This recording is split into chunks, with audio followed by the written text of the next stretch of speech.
Resuming debate, the honourable member for Saanich, Gulf Islands. Thank you, Mr. Speaker. It's an honour to rise in this place to speak to Bill C-81. Because I think this bill is a good first step. However, we must do more to achieve the objectives of a barrier-free Canada. First step, and I don't think there's any disability group across Canada or any people concerned with the rights of all Canadians to full access to all the benefits of citizenship in this country, that no one should be denied access to benefits based on physical limitations. That's clear. Canada has long since signed and ratified back in 2006 the United Nations Convention on the Rights of Persons with Disabilities, and we still need to do much more. So, as I said, I don't think any group has seen this piece of legislation and condemned it. No group has said anything other than that this is welcome. We welcome the efforts of the current government to bring in legislation that would lead us to a country that was barrier-free. I particularly want to commend the member for Haldimand Norfolk for her observations of what it was like to be as a situation that occurred for me as well, what it's like and how it opens your eyes to have physical limitations which, in both her case and mine, were temporary. I waited a long time for a hip replacement on 2 occasions, and I became much, much more aware of the number of times I got to a building and realized there's no elevator. I don't think I can get myself up those stairs. It hurts too much. And the awareness of what it was like to get over curbs, to get up staircases, these moments of awareness need to be carried through by those of us who do have at this point, I'm so blessed that the hip replacements worked, so my physical limitations were temporary. But it really woke me up to how many barriers exist in our society that are invisible to those who have full sight, hearing, physical abilities to handle staircases and curbs. The limitations are severe and they need to be removed. We know that a number of provinces have passed legislation to ensure real accessibility, but only Ontario, Manitoba, and Nova Scotia, so obviously not cross-country. We know this federal legislation will apply to places within federal jurisdiction, federal buildings, the federal sphere of activities. But there are criticisms, and I do want to go over them briefly. We've certainly heard a number through debate since C-81 came back to the House. I should make it clear that I will vote for C-81 at this stage because I want it to get to committee. And I'm hoping that at committee we can make significant changes. So the first thing that needs to be said, and I raised this already in questions, I've been surprised as I went through this legislation. So I was surprised by the language, I have to say, the language of the goal. I'll read it here. In the purpose of the Act, Section 5, the purpose of this Act is to benefit all persons, especially persons with disabilities, through the progressive realization within the purview of matters coming within the legislative authority of Parliament without barriers. Just continuing, you'll find it the same language, Mr. Speaker, that the Standards Organization is creating a Canadian Accessibility Standards Organization. Its mandate is to contribute to the progressive realization of a Canada without barriers. You can go through and find the Accessibility Commissioners also working towards progressive realization. I was so interested in the language because as someone who studied legislative interpretation at law school, I've read every bill that's gone through this place since I became an MP 7 years ago, and I'd never seen any bill where the goal was progressive realization of something. So I double-checked, and by searching out the legislative record, which we can now do much more easily than reading every bill over to check, this is the first time any piece of legislation in Canada has set a goal of, quote, progressive realization, unquote, of anything. We usually in legislation set goals that are limited by timelines within X number of years of the bill coming into force, that sort of thing. So progressive realization speaks to the underlying framework of this legislation, which is that it does not demand that Canada achieve a time without barriers by a time specific, even within the federal purview. And that's clearly a weakness. It's discretionary at many other points. I mentioned also earlier today in debate that the Governor and Council, which for those watching who might not recognize the term Governor and Council means Cabinet, the Governor and Council at Section 4 of this Act may, by order, designate a member of Queen's Privy Council for Canada as the Minister for purposes of this Act. Now, I can't imagine why, having created an Act that is discretionary, that says we're going to have a timeline out into the future where we're working in progressive realization of our goal, why on earth it's not required that Cabinet appoint a minister to be in charge. Other speakers have already noted that the minister who tabled this legislation isn't the minister that worked on the legislation and so on. So we really should, I think, in committee be able to address some of the discretionary elements and ensure that Cabinet shall appoint a minister from within the existing Cabinet to have responsibility for carriage of this legislation. It's nonsensical to leave that part discretionary. So a number of the groups dealing with this issue of accessibility and looking at this legislation have made note of some other things, and certainly the discretionary nature, the lack of timelines has been repeated by many. In looking at the legislation, I thought as well that it's much, much better if, in looking at a goal for all of government, that there be accountability with one agency. In this legislation, in terms of transportation, for instance, the rights of accessibility to transport are handled through the Canadian Transportation Agency, whereas the rights to access to telecommunications, radio, TV, and so on, is left with the Canadian Radio, Television, and Telecommunications Commission, the CRTC. And I want to quote into the record, and I've certainly leaned on his advice and will be doing so as I'm preparing amendments for C-81, a disability advocate who's also a lawyer, David Lepofsky, who said, quote, that kind of splintered approach, by which I just referred to different agencies having responsibility, that kind of splintered approach to implementation and enforcement is a formula for confusion, delay, duplication, and ineffectiveness. We would rather have it all under one roof, close quote. Well, so would I, Mr. Speaker. It will be much more effective if it's all under one roof, with one agency being accountable. There's another element that's come up for discussion since the bill was tabled, and that is access to languages, particularly languages of sign language, the rights to recognize that, that sign languages are languages and in the national context must be protected as official languages. We've had a number, recently we had a demonstration here in Ottawa about the concerns that sign language en anglais or en français aussi, else in English and in French as well, languages, be recognized as languages as part of a national language. So this is a concern that was expressed by a nationwide rally that occurred not that long ago, and the concern is one that I share. So I want to go on the record as supporting that American Sign Language, Langue des Signes du Québec, Quebec Sign Language, be understood to be official languages. You can't have full accessibility if you can't read, find, and hear the information due to physical limitations.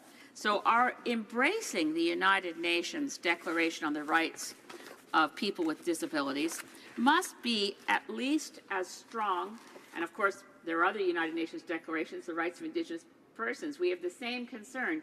We can endorse these United Nations declarations, but when it comes home to implementation in Canada, we must be serious about ensuring that our goals are not in the far distance. So progressive realization is not language I want to see in this legislation at Royal Assent.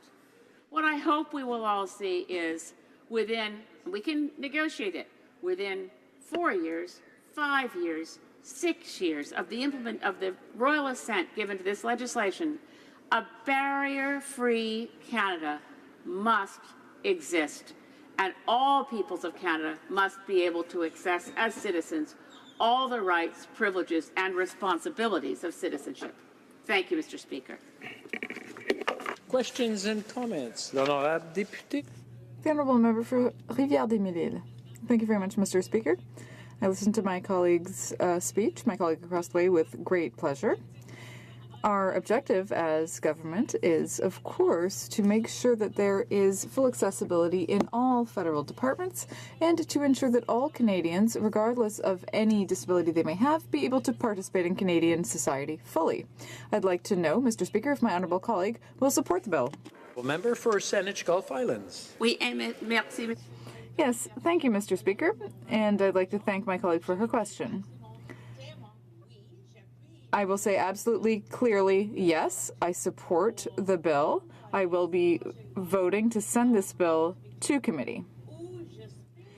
And I hope very strongly that it will be possible to improve the bill in committee,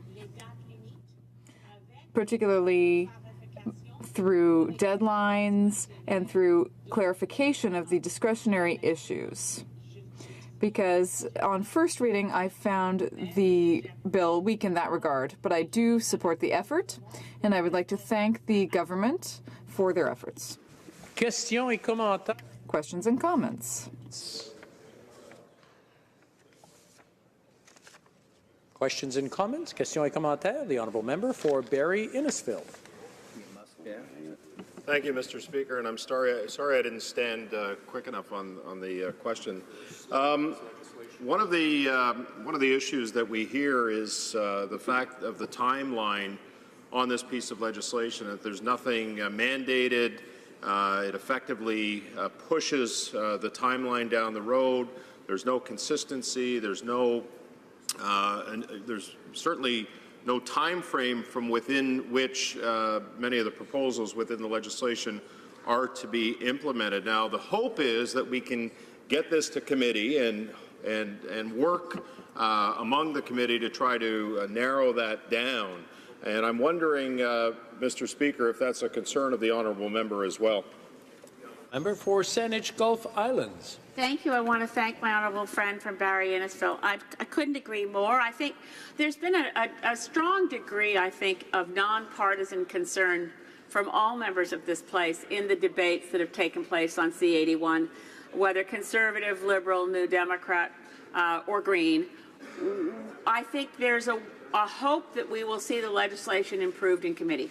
And it's with that spirit that I will vote for the legislation at second reading and hope that we can see more precision. As I said, I know the language progressive realization is found in some United Nations language, but I do submit to this House that progressive realization of a goal is not a terminology that belongs in Canadian law. If you're serious about doing something, you give it timelines, you state goals, and you create accountability. Otherwise, it becomes a legislative effort in empty promises and dreamy hope, but without the kind of rigor that brings change through legislation. Questions and comments? Questions et commentaires? The Honourable Member for Saskatoon West. Thank you, Mr. Speaker, and I want to thank my honourable colleague for her speech. I've learned a lot today from members on all sides of the House, and I want to concur with her statement that there appears to be a lot of consensus that this bill is important, but also a lot of consensus that this bill needs to be open to amendments at committee. And one thing I want to put forward to my colleague, just to hear her thoughts. I don't pretend to sort of know all the ins and outs of legislation, but one comment that came to me was, could we not, inside Bill C-81, include some type of timeline for Canada to actually bring in line our laws and policies with the Declaration for the Rights of Persons with Disability that we signed so many years ago. It has come to my attention that that could be one thing we could put in the bill to work towards. Thank you, Mr. Speaker. Honourable member for Saanich Gulf Islands. Thank you, Mr. Speaker, and I appreciate the question from my friend from Saskatoon West. Clearly, timelines make sense in this legislation, and we don't have them now. Again, to quote from an accessibility advocates who prepared a brief, and this is from the Accessibility for Ontarians with Disabilities Act Alliance, and they pointed out that to meet this goal of progressive realization within the purview of matters coming under the legislative authority of Parliament, they point out one new ramp per year somewhere in Canada would entirely fulfill that insufficient goal. Now, I don't think the government or the minister who brought this legislation forward would be satisfied with such an insufficient outcome. The way to ensure the legislation delivers, and I almost can imagine in the legislative drafting someone saying, well, it'll cost too much if we actually mean what we say. Let's make it really fuzzy. And I think the minister carrying this file doesn't want fuzzy hope. She wants to really deliver for people who have physical challenges, as she does. She's a remarkable tribute to overcoming physical limitations to do all that she has done. Let's put in timelines. All federal buildings must be fully accessible by date X. Or as the member for Haldimand Norfolk brought up, we should ensure that all riding offices of members of Parliament are fully accessible. We can put timelines on these things, and we can break them apart so that one agency doesn't feel that it's going to be bankrupted by the effort. But surely we can do better than progressive realization of a goal that could recede into 2150 without breaking a single clause. Questions and comments. Questions et commentaires. The honourable member for the Cloverdale, Langley City. Excellent. Thank you, Mr. Speaker. I was in the House last week when the minister responsible for C-81 introduced this legislation. As somebody who had spent my career in the federal public service, I was really pleased to see that the legislation called for the federal workforce becoming more representative of the Canadian population, and including persons with disabilities and of different abilities within the workforce. I was also really pleased to hear about the funding that will be available to make improvements for accessibility across federal assets.